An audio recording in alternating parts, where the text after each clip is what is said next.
नमस्कार, India news के digital platform पर आपका स्वागत है। मैं हूं आपके साथ अनन्या बेदी। हमारे साथ विधानसभा अध्यक्ष इस वक्त ऋतु खंडूरी जी मौजूद हैं। ऋतु खंडूरी जी, बहुत बहुत आपका स्वागत है।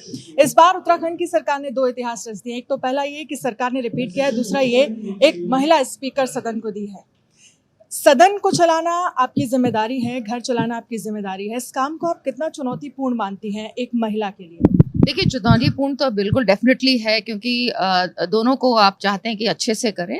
It is tough situation, but I think महिलाएं मल्टीटास्क बहुत अच्छे से करती हैं और अपने काम के प्रति बहुत ही जिम्मेवारी से करती हैं, ईमानदारी से करती हैं। तो दोनों, चाहे वो विधानसभा हो, चाहे मेरा अपना परिवार हो, घर हो, मैं बैलेंस करके संभाल पाती हूँ। लगभग 22 साल का उत्तराखंड हो चला है।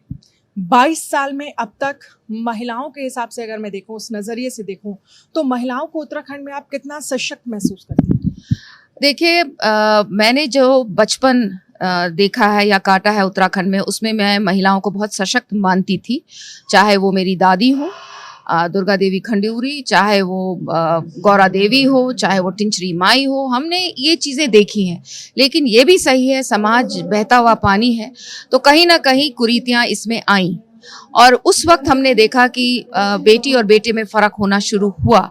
लेकिन पिछले 7-8 साल से मैं इस चीज़ को महसूस कर रही हूँ कि कहीं ना कहीं फिर एक जागरूकता आई है कि हमको अपनी बेटियों को शिक्षा देनी है, अपनी बेटियों को स्वास्थ्य देना है, उनको सशक्त करना है।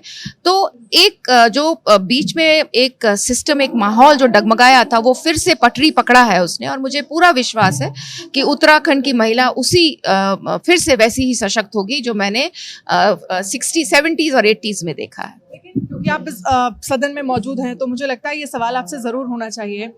महिलाओं को हमने जनसभाओं में पहुंचते हुए देखा, तमाम पार्टी प्रचार प्रसार में महिलाएं पहुंचती रही हैं, लेकिन सदन में क्या उतनी महिलाओं की मौजूदगी है जितनी होनी चाहिए जब हम आज के इस दौर से गुजर रहे हैं, जब हम कह रहे हैं कि महिलाएं सशक्त हो चुकी हैं? बिल्कुल, देखिए ऐसा है, हम तो चाहते हैं 50% से क्या ज़्यादा ही महिलाएं आएँ, मेरिट पर अपने ऊपर आएँ और मौके और मिलने चाहिए। मैंने जैसे कहा, धीरे धीरे वो माहौल बन रहा है, धीरे धीरे वो इन्वायरमेंट बन रहा है जहां महिलाओं को आगे आने के लिए अपॉर्चुनिटीज़ दी ही नहीं जा रही हैं, उनको उस अपॉर्चुनिटीज़ को वो जॉब्स दे दी जा रही हैं।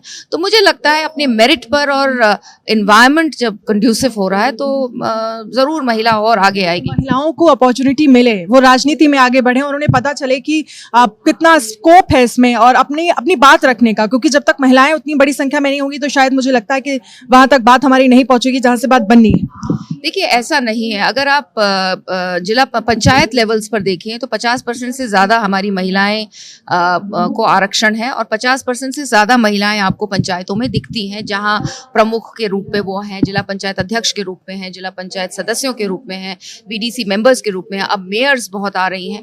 तो धीरे धीरे स्पेस बन रहा है। It will take its time और अपना कोर्स वो लेगा, लेकिन माहौल बन रहा है, इन्वायरमेंट दिया जा रहा है, आगे बढ़ाने की सोच अब लीडरशिप में है। तो मुझे लगता है कि धीरे धीरे आप शायद एमएलए एमपीज के लिए कह रही हैं, उसमें धीरे धीरे जगह ज़रूर महिला अपने लिए बनाएगी और ज़्यादा से ज़्यादा महिलाएं संसद में और विधानसभाओं में आएंगी। अच्छा, बस एक आखिरी सवाल है। आप समाज सेवा भी आपने किया, कि राजनीति के जरिए भी आप समाज सेवा ही करेंगे, लेकिन आप कैसे देखती है जमीनी स्तर पर, अगर पिछले समय की बात करें और अब की बात करें, महिलाओं का कद कितना बढ़ा हुआ आप मानती हैं? देखिए, महिलाओं का कद बढ़ा है। मैं बार बार इस बात को दोहराती हूँ कि जब मैं 2017 में जीत कर आई तो एक प्रधान पति का कॉन्सेप्ट होता था, मतलब प्रधान तो पत्नी है लेकिन पति सारे काम करते थे। लेकिन 2022 से, और अगर मैं अब तक बात करूँ, अब महिलाओं ने अपनी जो उनकी जिम्मेवारी है वो खुद निभाना शुरू कर दिया है।